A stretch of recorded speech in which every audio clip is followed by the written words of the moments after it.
ভারতের মৌসুম ভবন সূত্রে জানা গেছে, দক্ষিণ বঙ্গোপসাগরে ঘূর্ণাবর্ত গভীর নিম্নচাপে পরিণত হয়েছে ইতিমধ্যেই। আজ রবিবার এটি শক্তি বাড়িয়ে অতি গভীর নিম্নচাপে পরিণত হবে। এরপর পশ্চিম উত্তর পশ্চিম দিকে এগিয়ে দক্ষিণ পশ্চিম এবং মধ্য বঙ্গোপসাগর এলাকায় গভীর নিম্নচাপ ঘূর্ণিঝড়ে পরিণত হবে।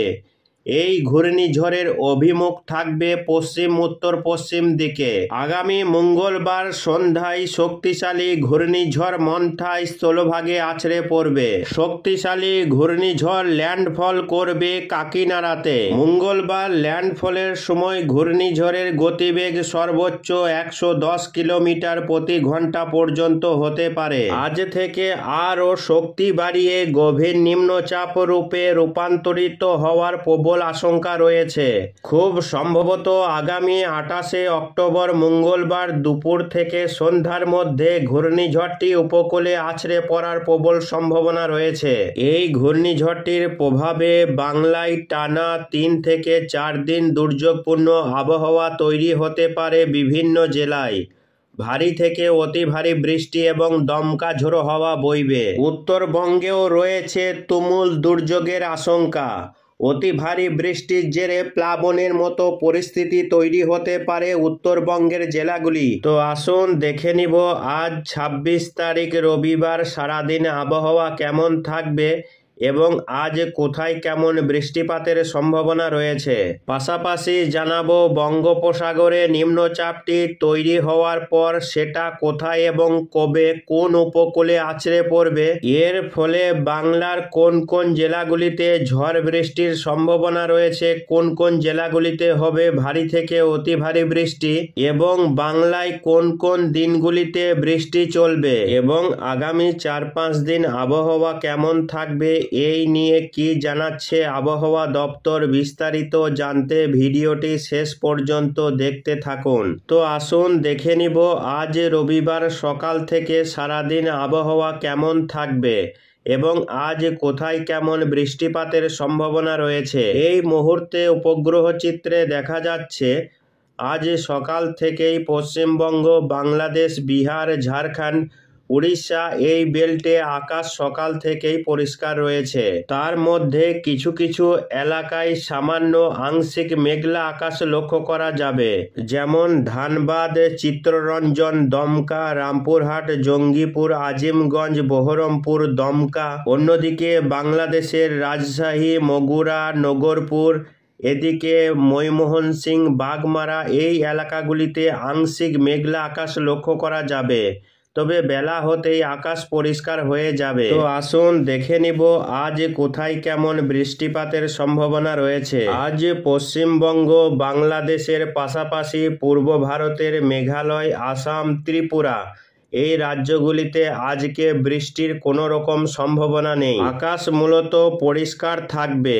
এদিকে বিহার, ঝাড়খণ্ড, উড়িষ্যাতেও আজকে বৃষ্টির তেমন কোনো রকম সম্ভাবনা নেই। আবহাওয়া শুষ্ক থাকবে এবং দিনের বেলায় ভ্যাপসা গরম অনুভূত হবে এবং শুকনো আবহাওয়া বিরাজ করবে বাংলার আকাশে।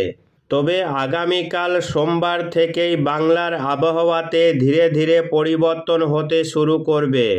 আগামীকাল 27 তারিখ রাত থেকেই আবহাওয়াতে পরিবর্তন ঘটতে চলেছে এই ঘূর্ণিঝড়টির প্রভাবে।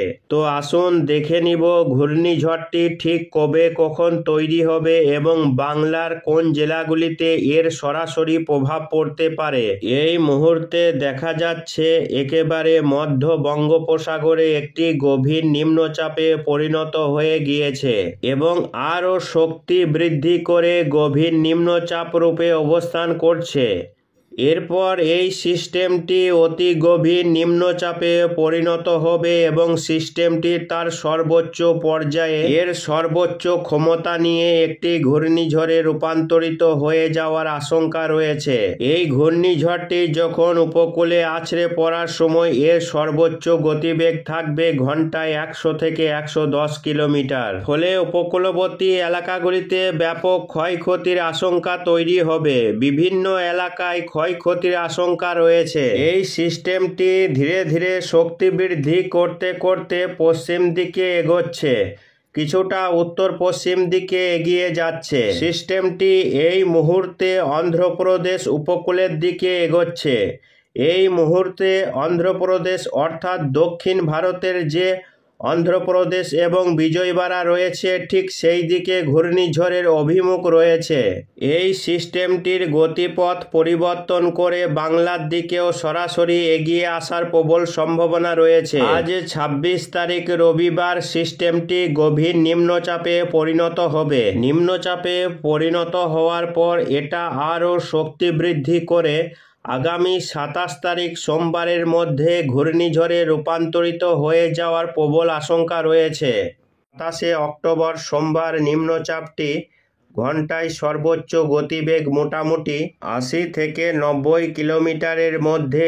এর ঝাপটা মোট গতিবেগ ঘন্টায় ৮০ থেকে ৯০ কিলোমিটার পর্যন্ত যেতে পারে। মোটামুটি আগামী ২৮ তারিখ দুপুর থেকে সন্ধ্যার মধ্যে সিস্টেমটি অন্ধ্রপ্রদেশের বিশাখাপত্তনম এবং সংলগ্ন যে বিজয়বাড়া উপকূলবর্তী এলাকা রয়েছে সেই এলাকার যে কোনো একটি উপকূলে এই জায়গার মধ্যে সিস্টেমটি আছড়ে পড়ার প্রবল সম্ভাবনা। ২৮ তারিখ মঙ্গলবার দুপুর থেকে সন্ধ্যার মধ্যে ঘূর্ণিঝড় মন্থা সেটা অন্ধ্রপ্রদেশ উপকূলবর্তী এলাকা বিজয়বাড়া থেকে বিশাখাপত্তনম এর মধ্যে কোনো একটি জায়গায় সরাসরি ল্যান্ডফল করতে পারে।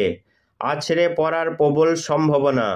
যখন উপকূলে আছড়ে পড়বে তখন এর সর্বোচ্চ গতিবেগ থাকতে পারে ঘন্টায় ১০০ থেকে ১১০ কিলোমিটার পর্যন্ত হতে পারে এবং উপকূলে যখন আছড়ে পড়বে, আছড়ে পড়ার পর এর গতিবেগ সামান্য কিছুটা কমতে পারে ৮০ থেকে ৯০ কিলোমিটারের মধ্যে।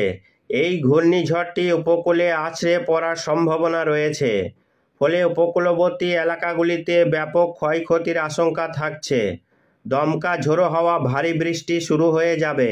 এর প্রত্যক্ষ প্রভাব পড়বে হচ্ছে কিছুটা উড়িষ্যা এবং অন্ধ্রপ্রদেশ উপকূলবর্তী এলাকা। তবে বাংলায় যেহেতু সরাসরি অ্যাটাক করছে না ঘূর্ণিঝড়, ফলে এর প্রত্যক্ষ প্রভাব না পড়লেও এর পরোক্ষ প্রভাবে আগামী ২৭ তারিখ রাত থেকেই বৃষ্টি শুরু হয়ে যাবে।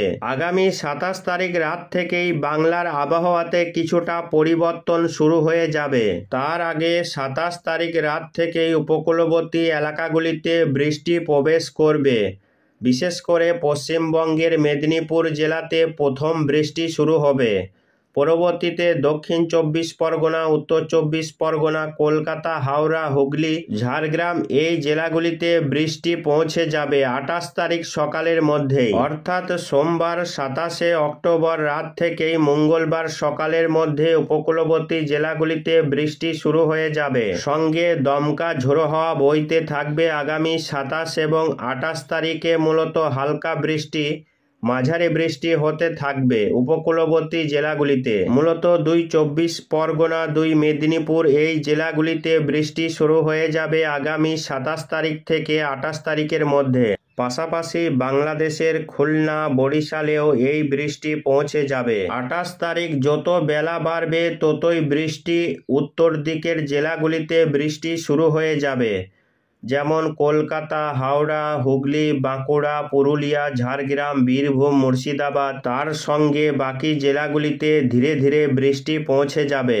মেঘ ঢুকে পড়বে এবং উত্তরবঙ্গের মালদা পর্যন্ত বৃষ্টি হতে পারে আগামী ২৮ তারিখ। ২৮ তারিখ যদিও দক্ষিণবঙ্গে খুব একটা ভারী বৃষ্টি নেই, তবে হালকা বৃষ্টি, কোথাও একটু মাঝারি পরিমাণে বৃষ্টি দক্ষিণবঙ্গের সব জেলাগুলিতে, কলকাতা, হাওড়া, হুগলি, উত্তর ও দক্ষিণ ২৪ পরগনা, ২ মেদিনীপুর, ঝাড়গ্রাম, নদিয়া, মুর্শিদাবাদ, উত্তরবঙ্গের মালদা, এদিকে বাংলাদেশের ঢাকা সহ খুলনা, বরিশাল, চট্টগ্রাম এই সমস্ত এলাকা জুড়ে আগামী ২৮ তারিখ হালকা থেকে মাঝারি বৃষ্টির সঙ্গে দমকা ঝোড়ো হাওয়া শুরু হয়ে যাবে। পাশাপাশি বিহার, ঝাড়খণ্ড, উড়িষ্যাতেও বৃষ্টি রয়েছে। ২৯ তারিখ সেই দিনও বৃষ্টি রয়েছে কলকাতা, হাওড়া, হুগলি, ২৪ পরগনা, মেদিনীপুর, ঝাড়গ্রাম, বাঁকুড়া, পুরুলিয়া, বীরভূম, মুর্শিদাবাদ, ২ বর্ধমান সহ সব জেলাতেই বৃষ্টি হবে।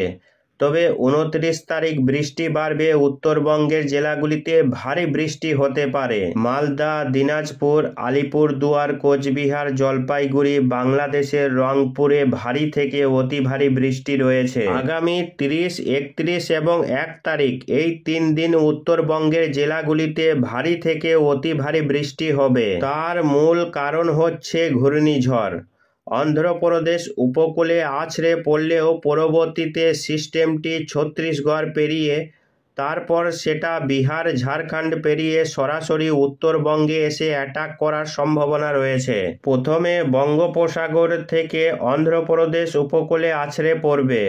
অন্ধ্রপ্রদেশের কিছু সময় বৃষ্টি দেওয়ার পর সরাসরি বিহার, ছত্তিশগড় পেরিয়ে উত্তরবঙ্গের মালদা এবং দক্ষিণ দিনাজপুরে গিয়ে সরাসরি আঘাত করার সম্ভাবনা। এর ফলে পরবর্তী সময়ে এর প্রভাবে উত্তরবঙ্গের জেলাগুলিতে ভারী থেকে চরম ভারী বর্ষণ। এত বৃষ্টি হবে সেই সমস্ত এলাকায় যেখানে বৃষ্টি হবে সেখানেই প্লাবনের মতো পরিস্থিতি তৈরি হতে পারে, এমনটাই সম্ভাবনা রয়েছে উত্তরবঙ্গের ক্ষেত্রে। তবে দক্ষিণবঙ্গেও বৃষ্টি হবে, তবে হালকা থেকে মাঝারি বৃষ্টিপাতের সম্ভাবনা রয়েছে দক্ষিণবঙ্গের জেলাগুলির জন্য। বৃহস্পতিবার 30 তারিখ সেই ক্ষেত্রেও দক্ষিণবঙ্গে হালকা বৃষ্টি হবে, তবে উত্তরবঙ্গে ভারী বৃষ্টি হওয়ার সম্ভাবনা। তবে 30 তারিখ বৃহস্পতিবার দক্ষিণবঙ্গের বীরভূম জেলা, মুর্শিদাবাদ জেলা এবং বাঁকুড়া, পুরুলিয়া এই জেলাগুলিতে বৃষ্টি কিছুটা বেশি হতে পারে। তবে উপকূলবর্তী জেলাগুলিতে বৃষ্টির পরিমাণ কম থাকতে পারে 30 তারিখ বৃহস্পতিবার।